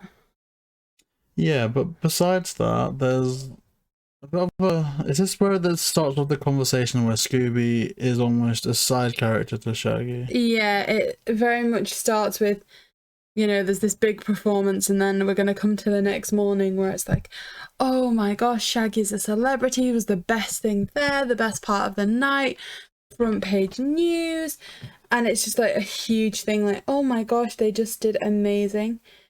I really like how, I just love how Frank Welker does Scooby's voice, you know, when he gets called Scabby in the news article. And it's just like, Scabby, I just love the voice there, I don't know why. And in fact, speaking of voices, this is the first movie, surprisingly, where I've heard Matthew Lillard and gone, oh my gosh, this is taking me right back to like the 2002 and 2004 movie. Because there's a moment in it where he like does a scream, and it's like, oh my gosh, I feel like I'm watching the 2002 movie. And I know that's weird to say because this is like his 5th movie or so, maybe longer, maybe less, as the animated version of Shaggy, but it's just really, I think this may be the movie where he doesn't necessarily nail it, but he kind of gets back into the swing of being Shaggy on a regular basis again. And I don't know if you have a moment where you felt like he'd relaxed into it, Smash, but to me, when I heard a few of the things he was saying in this, I'm like, wow, this is like nostalgic, and it's the first time I'm watching it. Yeah, there's a few times I feel like, you know, when he's voicing Shaggy, that I'm like, whoa, that sounds a bit more, you know, like the live action portrayal, you know, that he did and whatever. I definitely think it's less as of now, you know, like in today's movies and stuff, because like I feel like he's really gotten the voice, you know, for him like down. And so it's almost like second nature to him at this point. But definitely more in these more earlier movies when he started taking over the voice, there's times where I'm like, oh, you know, kind of throws you back for a minute. You're like, whoa, that took me back to his live action portrayal. Yeah. And I do think Shaggy kind of gets a more main role here to have more chance to shine a bit as well. Because now they start to get their own little sequence. There is a little bit first where they find that the ringleader has the book, but then after that he goes into his entire like performance sequence where there's like Scooby just kind of going a bit insane, but ultimately he's just like the star of the show. And he's got groupies as well as a side to this. Like, yeah. It's weird because we've never seen that of Shaggy. Apart from with Madeline, it's always been Fred that gets the kind of female attention. But here we've got Shaggy with full-on groupies, and I don't quite know what to make of it, but I guess good for Shaggy, right? You know. But then there's this, like I said, there's this weird dream sequence that Shaggy's in, and I've never been more weirded out watching a Scooby Doo movie. I visibly sat up and went, oh my gosh, because this is the part where Scooby becomes a human. Yeah, that transformation was just really unsettling. It was so uncanny, and I couldn't look away, but I didn't want to see it. It was, I never want to see it again. And this is weird because there's a lot. Oh gosh, don't take this out of context, but there's a lot of this movie that I do want to rewatch again. But that, no, come on. But that scene, I just think I'm going to skip over it because it's too weird. It's too much. I don't like it. And the voice acting as well, because I did not expect that to be Scooby for him to essentially be like a slacker. I guess they would be a bit Shaggy-like. I just expected them to be like a cute, fuzzy thing instead of a, hey man, like, how you doing? Like, no. So then the attention gets taken over to Wulfric that they're going to be coming to see one of the performances. And obviously then Shaggy, who's gone from being like this cool person with groupies to, I can't do it. Yeah. Like breathing into paper bags and stuff. But they also have like an added level of knowledge. Normally Velma knows it all. But when it comes to that, like, last element, the black diamond, is it, I believe? I think so. He's like, oh yeah, I already know this, like, this is what it is. And it's the first time that I feel like he really contributes to a mystery. That sounds bad, but, like, understands some of the knowledge behind it when nobody else does. Well, that's the thing. It's the first time it's been a subject, albeit a bit of force at the start, but that's his specialist, so... A bit similar to how Daphne could identify the fabric in the last movie. That was old versus new fabric and that type of thing. So that was always good to see. I'm not sure. In a way, I almost don't like how they've... no. If they just made this someone else's hobby, I think I'd be saying that everyone just seems like a spare part. I like that Shaggy's been given some more involvement. But I just think it could have been set up a bit better, because I don't recall them ever being a fan of music in particularly beforehand. No. But like, I'm just thinking back to Legend of the Vampire. Weren't they very much like a, oh, vampire rock, oh no, do you know what I mean? Not, oh yeah, it's music. Yeah, they're like, oh, I don't want to go to the Outback, it's ridiculous, I hate it. And now it's like, yay, music. Woo. So ultimately that performance in front of Wulfric, at this point so many people have disappeared and they're like, we're just going to do this, as it's going to bring the werewolves in, we're going to manage to set a trap, capture them, and that's kind of the plan. They want to work up to the unmasking. Yeah, so... Now this is weird, so we've got the wolves appearing during Shaggy and Scooby's show. And for somehow Daphne does a quick change from clown to the kind of other outfit. Yeah, the biking outfit, the leotard. But then we see that with the werewolves, there's now 4 of them. And again, I didn't rule out my chimpanzee kind of thing. Or what is it? It's not a chimpanzee, it's like a baboon. Because there's 4 of them, so that's 1 for every chimpanzee. Or I guess equivalent to the amount of people actually missing. So really I wasn't sure, because I was thinking about the Legend of the Vampire a bit, in that I think that the movies have shied away from people getting kidnapped and then they actually have to uncover them tied up, gagged and whatever, or like held hostage. Yeah, they certainly compensate for it in this one when it's like, tell you what, let's just take the entire cast away. Yeah, take the entire cast away, literally tie them up and gag them. And I like that. I wish that they would have done something similar in The Legend of the Vampire, as opposed to just, oh, well, we took the strongman away, we took the ringleader away. Yeah, we offered him $50 and all that, yeah, do you know what? It's fine, it's worth it. Yeah, like, you know, here's you know, here's a trip to Barbados to throw your life away now. No, F off, you know, go away. And then like, okay, fine. I like that there's a bit more, again, realism in a way to it, that they're physically in danger there. But, Yeah. you know, it is what it is. And that brings us on to a bit of the unmasking. Yeah, so it's ultimately the animal trainer, which I guess it wasn't a surprise for JayBee. Like you said, he was very much like, oh, it's the chimps from the start, or at least quite early on. So I guess that made sense to you. Like I said, I was obsessed with the trapeze artists, but I was wrong. And it's nice that we see a bit of a conclusion, because I didn't really predict almost a metaphorical double unmasking scenario, because we see that Cisco takes their leave, and Cisco talks after the other clown, you know, leaves. We see that the gang isn't accepting the money. It all seems good and fine, except for the lingering thing was to why. And I don't even feel like we get that proper explanation, even with the full explanation, apart from, I guess, just money. Because the animal trainer is arrested and they are apprehended, but there's never really a why. Like, why did they do it? I guess because it's an expensive item, just sell it, you get money. But usually, even if it's something like that, it's like, well, you know, I'm outright gonna say, because my job's in danger, I wanted to secure a life, or I needed something. It's just, Yeah. and I don't even think it's properly explained. But Admittedly, when the animal trainer's arrested, I didn't question it. I was like, okay, that makes sense. It's done. And it didn't even seem like it was a shorter one. Like, you can tell with some that it's like it's been going on for half an hour, and they've caught them. Okay, something else is gonna happen now. With this, it did seem very like it should have been wrapping up. And then they were like, nobody mentioned meddling kids, and I was like, oh. Yeah, no one did mention meddling kids, did they? Okay. So what was your opinion when you first saw this smash, this section? I actually really like how they did this.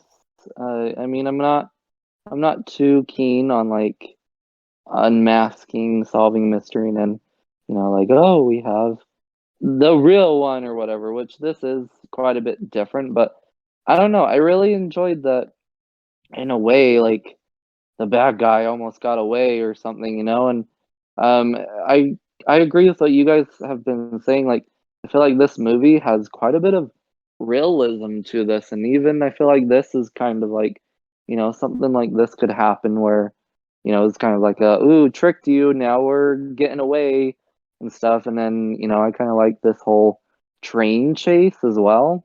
Yeah, and I've got to say, I'm almost disagreeing with something you said a bit earlier, Smash. Like, way back in our Camp Scare review, where you were a bit like, I think this is like the peak of darkness now. I almost feel like this takes it quite dark as well, because we see that the guy, the strongman, physically tranquilizes their accomplice to stop them from ratting them out. But also, you'd have to imagine that, like, Shaggy and like the gang all get in the mystery machine to catch up to the train, and through the window you don't just see the strong man, you know, like with a bag of money, like cackling, you know, in a over-the-top villainous way. They're physically beating up like the owner of the circus in the train cart, and it's like, well, if they never figured it out, if they just carried on with their life, you know, who knows what could have happened, who knows what that could have led to. And it's like, it was surprisingly very dark that we go from mystery solving to not just, oh, here's more mystery, then another unmasking, like, I guess with Phantasol, but more to an extent, something else that I can't really think of, but more like a traditional double unmasking, like, oh, it wasn't them really, it was this person. But it was more or less a high stakes chase scene from then out, and I really liked it. What about you, Millie? No, it was really good. And as well, like you said, there was kind of like an added threat when they were climbing up the train behind them as well. It was like, oh no, what are they going to do? Where are they going to go? I ultimately hadn't worked out who it was, I'll admit. So it was a good surprise a little bit for me to that end. Like you're saying, it kind of clarified a little bit that they were doing it for money. But one thing at this part of the movie that I was a bit like, I find this a bit weird, is, you know, when they're communicating with the monkeys, Oh yeah, Scooby barks like a dog. yeah, and it's the same I was bark. a bit Yeah. like, Oh yeah, you are a dog. I've heard aren't it you? a lot, Kind of. but I forget where. It was just so strange for them to be like, okay, I'm a dog, this is what dogs can do. It's like we've been saying throughout it, and I'm like, dog? What? Where? And it was like, no, this is me. I'm going to do this. But then it adds a whole other level to things. Like every time Scooby interacts with another animal, I mean, Shaggy's like, oh my gosh, like Scooby can speak baboon. I didn't know that. But you kind of need to assume in that universe that just animals can speak to other animals, a bit like you see in other media. And so it's kind of like, well, then Scooby can just speak to animals now. Like, it's kind of weird. Because then it's like, okay, can Scooby talk to a local pigeon in a mystery that's happening and just say, oh, you just keep your eye out, please, and let me know what you see? And that makes Scooby way overpowered for mystery solving. If they can just entice the animal kingdom into helping them out. But it's a fun scene because, again, you do feel quite gratified with the context, you know, knowing that this is a bad guy in the circus. They've previously kind of mishandled a horse in one of their shows, and ultimately it's the trained animals that are their demise. I guess that's kind of nice from that end as well. And oh, another thing that gets quite dark as well is the strongman is literally taken out because Shaggy stabs the tranquilizer right into the nose. I just wasn't expecting that. It wasn't literally like trap, dark, like force. Rudolph. It was like bright red nose, 4 needles there. It was a bit of a surprise. Yeah, and I think it's the only one that's been handled by brute force. There was a sequence that I remember they specifically pointing out in our Chill Out review where Shaggy and Scooby purposely ram a table right into the Yeti's face. But that wasn't to solve that wasn't the end of the mystery. That was just one sequence. But here they literally only solve it because Shaggy stabs the guy with a tranquilizer, which I thought was dark but also a bit funny as well. It was. And for me that kind of reaches the end of my notes for this movie. JayBee, anything you want to add? Well, I've got some just saying it's funny that Wolfric guy got his necklace back, and then it transpires that they had like 5 others, and they're like, oh, this is my second favourite one. Yeah. But also, I got so excited toward the end, like, okay, so the one thing that's like I'm really annoyed about that I don't like is that there's been one amazing banging song and then kind of nothing else. But then when they're like, oh my gosh, like they're not going to accept money, how else can Wolfric help them? And I'm like, oh my gosh, this is going to be another time they have a song. Maybe they're going to do a rendition of, you know, Scooby Doo, Where Are You? Like at the end of Legend of the Vampire. And in the end, it's just an absolutely awful sounding song. But I still loved it. And that was it. So, Smash, what do you think about how that all wraps up and everything that we've discussed? Yeah, I appreciate that they brought back, you know, the band that Shaggy likes. You know, it wasn't just like a one-off thing in the beginning of the movie. I never was totally fond of him though, and his song. I was just like, that's not my style. But you do you, Shaggy. You jam out to that. But I don't know. I liked it overall. This movie kind of ended, you know, again, really cool with how they did that whole thing. And I don't know. I don't really have a lot to say, honestly. Like, I haven't seen this one a whole lot, but I thought it was satisfying enough.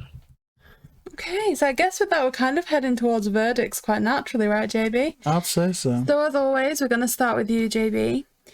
We have Big Top Scooby Doo. Are you going to say smash or pass? Oh, I don't know how popular this opinion is going to be, but I gotta say, I really, really enjoyed this movie. Instantly, though, the second I heard Smash say, oh, well, I've only seen this like 3 or 4 times, I'm like, oh, is this another one where I've got it wrong, or like where I'm kind of gonna be the odd person out? But everything from the classic setting to the design of the monster, the nature of the monster, and even the fact that we're introduced to, and I guess this is very formulaic, but we're introduced to everyone in the circus. It's almost like a family-friendly murder mystery where there's a fresh setting, something's going on, and it's a group of people, a group of misfits that it's like, who's done it? There's going to be some breadcrumbs, literally like they're playing werewolf.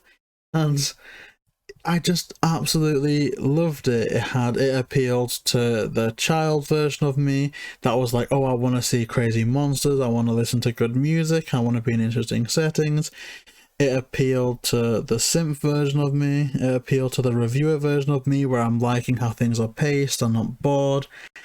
I think, oh god, I think that if I were to give myself a top 10 list of Scooby Doo movies, this may be in the top 10. Maybe not top 5, but I think this is one of my favourites that we've seen more recently.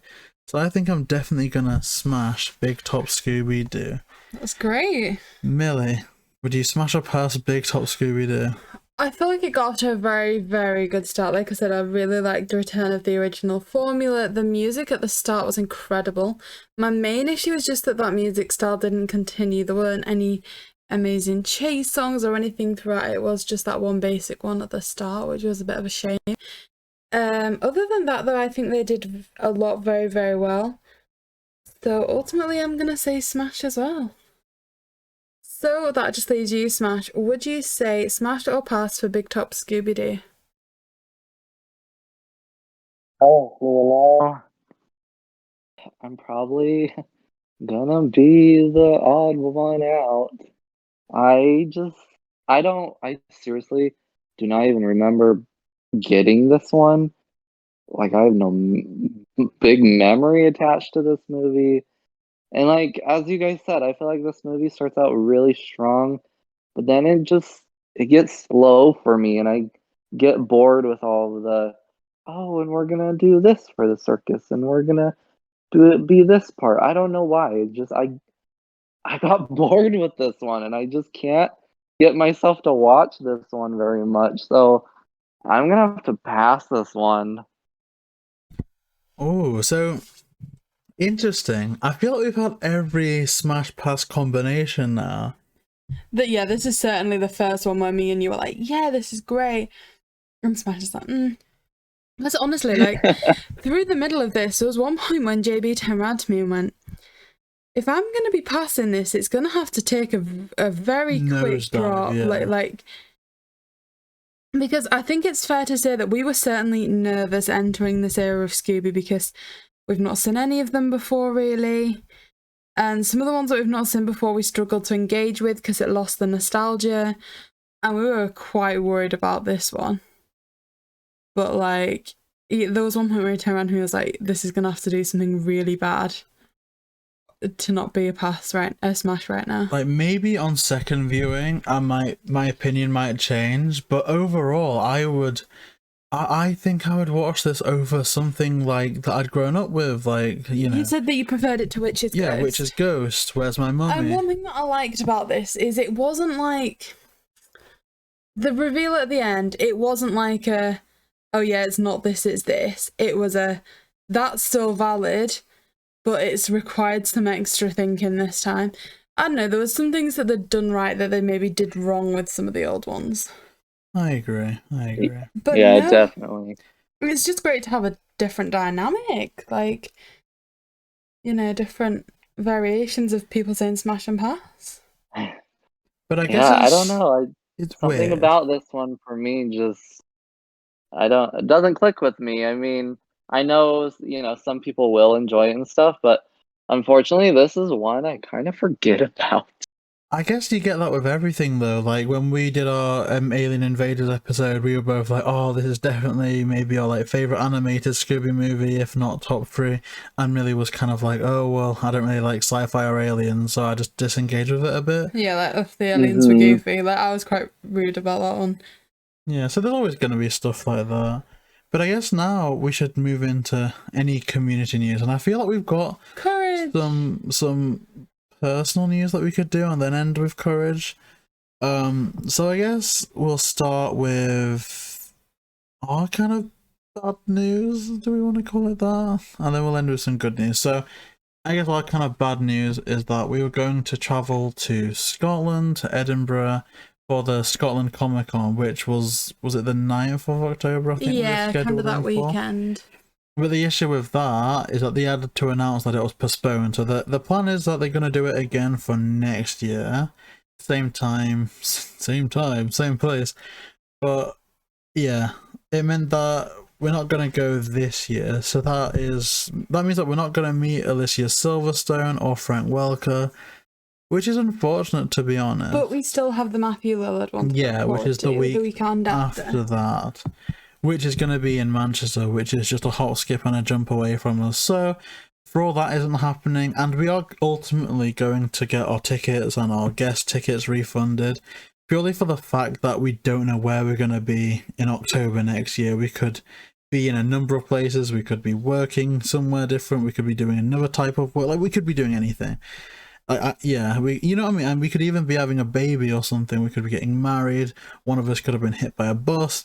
God, who knows? Stick with the positives. Maybe you should have stopped one before. But yeah, the plan is, though, in an ideal world, we would keep an eye out and check and then book again next year if the same guests are there. Like, at the end of the day, if I think Frank Welker isn't going to be there next year, there's not really a point of us going. But yeah, ultimately that's our news. But Matthew Lillard, hopefully, still gonna happen in Manchester. They did say it was done by the same people, the Monopoly Events Group, that because the Scottish government have a different opinions of masks and COVID things, which I agree with. You've got to stay safe. But at the same time, they had announced a week before in Scotland that in order to go to any of these events and attend them, you need to prove that you've been double vaccinated. I don't want to dwell on the politicalness of that too much, but we both are doubly vaccinated. So it was kind of like okay, in a selfish way, we both are. So we kind of, yeah, fine, we'll go.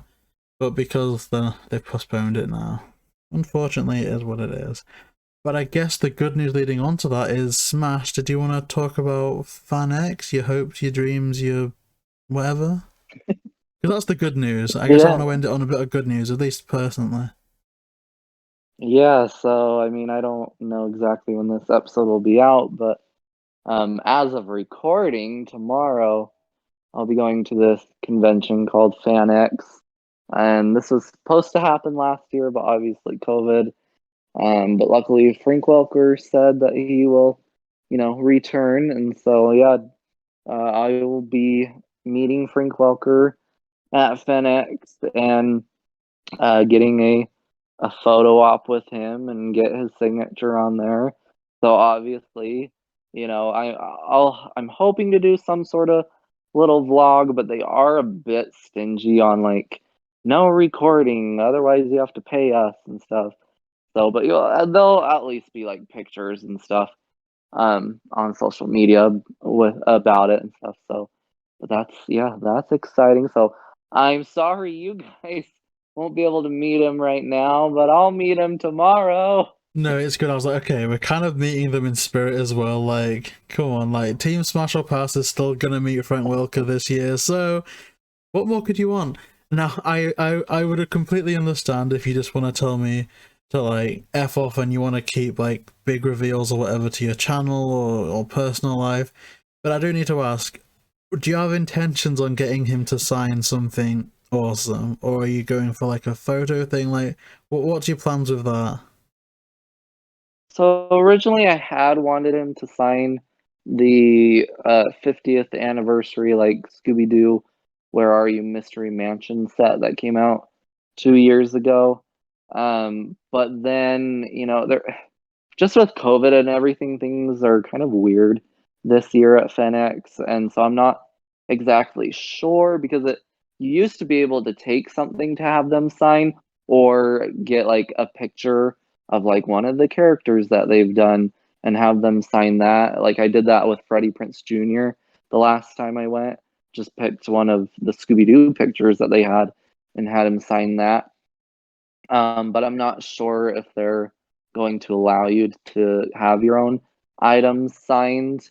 And since I am getting, a photo with him, I'm just gonna have him sign that. I didn't bring anything with me because it is a 4-hour drive from where I live to this convention, so I didn't bring anything for him to sign.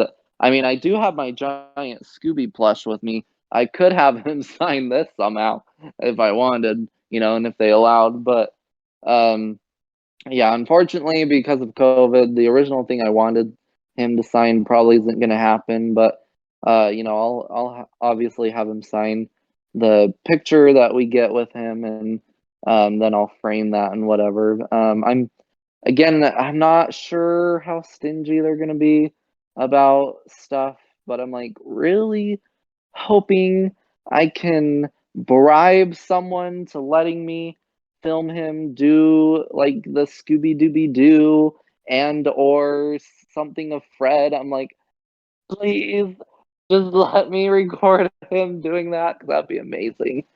Or honestly, like, just say, okay, come on, Smash or Pass podcast, we'll have a whip round, please let us interview you. That would just Right? be I'm like, unbelievable. he does have a panel tomorrow too that we're gonna go to, and he's basically gonna be talking about kind of his roles that he's done and his time in the industry and stuff. So that I'm excited to hear that and stuff, see what he will kind of talk about there and whatever. But yeah, so I don't know. I'm excited, but I just have no idea exactly how it's gonna go down because of COVID and everything. Because like originally, when they were like, oh yeah, we're gonna do it this year and stuff. They were like, if you're fully vaccinated, which I'm not still, shame on me. But they were like, if you're fully vaccinated, you don't have to wear a mask, but if you aren't, then please wear a mask and whatever. And then like a week ago, they were basically like, no, everyone has to wear masks now, otherwise you cannot come in, which, I understand and stuff. It's just we're so confused on how anything is working at this event this year. Yeah, my only reservation with that, even with Manchester, is, and obviously I'm in love with wearing a mask, and I know that's like such a bad thing to say, but I honestly just prefer it just because I don't know why. Maybe I've just gotten used to it. Maybe it's my lack of self-confidence or my disgust for other human beings, but I like wearing it still, even though it isn't law in England to wear it. No one can force you to wear it. I always still do in supermarkets. But one thing that was kind of a bit worrying to me was that, okay, so we've paid for an autograph with Matthew Lillard and also a photo op, and for all I hate my own face, it would be a bit like, oh, I never really read before paying for that if you had to wear a mask in the photo op or not, because obviously, the point of a photo op is to see yourself with that person, and for all it's Yep. still you with the mask on, it is a bit like, is it really worth that to have your face covered up at the same time? And I know a lot of people go to Comic Cons anyway dressed up, so obviously not taking away from them if they want to get. But then I feel like it would be more purposeful. Like if you want to have a picture of yourself in an Iron Man suit with Robert Downey Jr., okay, that's interesting, but a big mask over your face while you're meeting one of your childhood heroes is a bit like, yeah. So I do believe in England, at least, that isn't going to be the case. You can be maskless for the photo op, but God knows what they're going to do with Fan X. But like I say, it's a huge victory that we're going to have a bit of second-hand contact with Frank Welker this year. So that's amazing, and it's going to be awesome. Like, whatever Comic-Con we do end up going to this year will be our first one. Hopefully not our last one, so it's all going to be amazing. And I'm hoping that we can, or that I can pluck up the courage to ask Matthew Lillard if he's got any agent or anything that we can go through to try and organise an interview. Even if I need to save up for like a month or 2 months or whatever, like, we're going to try and make it happen. Indeed. I believe. Hey. So I guess last bit of news, unless Smash has anything, is that we have had recently the release of Scooby Doo meets Courage the Cowardly Dog straight out of nowhere. Obviously we've got plans to make some things to do with that, whatever, but it is out there. We have had reports from both England and America that it's proving very difficult to find out in stores, but if you can get it, or if you do want a digital release, I think right now I'm recommending it because I just think it's a lot of fun. Yeah, I guess so. Yeah. Is there any more news that anyone is aware of? I mean, I guess I can lead on from that and just say to look forward to that movie's reaction collaboration video over on my channel. I had originally planned to do it, and then a lot has been going on in my life, and I kind of thought maybe I won't. And then kind of last minute, I was like, no, I want to do it because I want to make it like an annual thing for these movies and stuff. So I'm giving everybody, time to watch the movie and record their reaction and stuff, but I'll be soon editing that and really excited to get that out for everyone. Yeah, I didn't know if you'd announce anything about it like publicly, so I wasn't gonna say anything, but that is gonna be a lot of fun because the Sword and the Scoob one was a lot of fun, so no doubt this is gonna be awesome too. I just think it's amazing. It's such a good idea. A part of me wishes that we could like do it for like all of the Scooby Doo movies and like big retrospective, but I don't think you're the only one with the editing skills needed for that, and that would be hours and hours and hours of work. Yeah, I'm excited for this one because the last one we did was for the Sword and the Scoob, and I was just using my laptop for that one, and that took me in total 16 hours to edit. And so I got a new computer at the beginning of this year, and it's like a desktop computer, it's not a laptop and whatever. And so it should not take me, I mean, it'll still probably take me a while to edit, obviously, but it won't be because everything's lagging and being slow and stuff. So I'm more excited to edit this one than the last one because I'm like, okay, everything should go smoothly this time and I won't have to, it's like it got to a point when I was editing the last one where, I like drag a clip in and then I'd have to wait 2 minutes while I waited for it to like render in the timeline and stuff. So I'm like, okay, no, I can't do that again. So I'm excited to do this one because my new computer that I got this year should be able to handle it way better. Well, you're definitely a braver person than me because honestly, like, I don't mind editing. I don't mind like things being complicated. It's just the knowledge. I'm not there with the knowledge yet. So hats off to you for that. That is going to be amazing. I guess quick point to make. We were featured very briefly on the Scooby Addicts channel singing Scooby Doo Happy Birthday. Very embarrassing for me. I was absolutely dreadful in that video. The first take we did, I don't know if Nikki Blake is going to do like a blooper reel. The first take I did was genuinely really good. It's like the Scooby Doo movie, so my end bar was Scooby Doo, and I did it like that in the first take, and every other time my voice cracked so badly in the last bar, and it sounded like Scooby Doo. And that's the one that ended up being used, and I was like, oh my goodness gracious me. I don't like this, but I was proud of it. And I didn't look too bad. It's a facecam video with Milly and I. Milly looks on fleek, obviously. I look awful. Not as bad as I'm going to do for upcoming projects, which I don't even want to discuss because it's just horrific. But in this particular video, I looked alright. I looked serviceable. So I guess that'll be linked in the description if anyone listening wants to see that. Bit weird because, again, I just hate showing my face, but there it is, it's out there. So maybe it's going to be a gateway to some more facecam videos at some point. But I guess, that being said, if we're all ready to wrap up, then we'll call it a day. Yep. Wow. Hey, so what's next movie again, JayBee? Oh gosh, this is the first time I didn't check. What is it? I believe it's Mask of the Blue Falcon. Oh. So this Maybe. is... Oh, Mask of the Blue Falcon. It's either that or almost, I don't think we're too far away from Mystery Map, to be honest.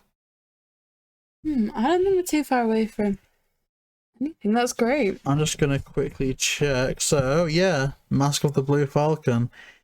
No idea what to make of that. I guess Again, you'll find out. Watch through. Yeah. I don't know what to make of it, but I guess everyone will find out in a week's time. So hopefully look out for that episode. So, smASH, where can we find you on the internet? Yeah, you can find me on Twitter and Instagram. Should just be at Ashton Hardy _. And of course, here on YouTube, which is just smASH. But if you search Ashton Hardy, it should be one of the first ones to pop up.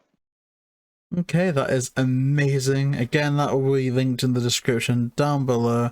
So if you did enjoy this, please make sure to keep on track for our next installments, going through all the Scooby Doo movies. Alternatively, if you do want a bit of a nostalgia trip, we've got a back catalogue of all of these episodes at this point, ranging from Zombie Island up until the one we've got now, and probably intentions to cover some of the older ones like Boo Brothers and whatnot at some stage. To be honest, I'm kind of regretting not covering them first, but that's just my general stupidity for you. But if you do want that and so much more, then please like, comment, and subscribe, and we'll see you next time.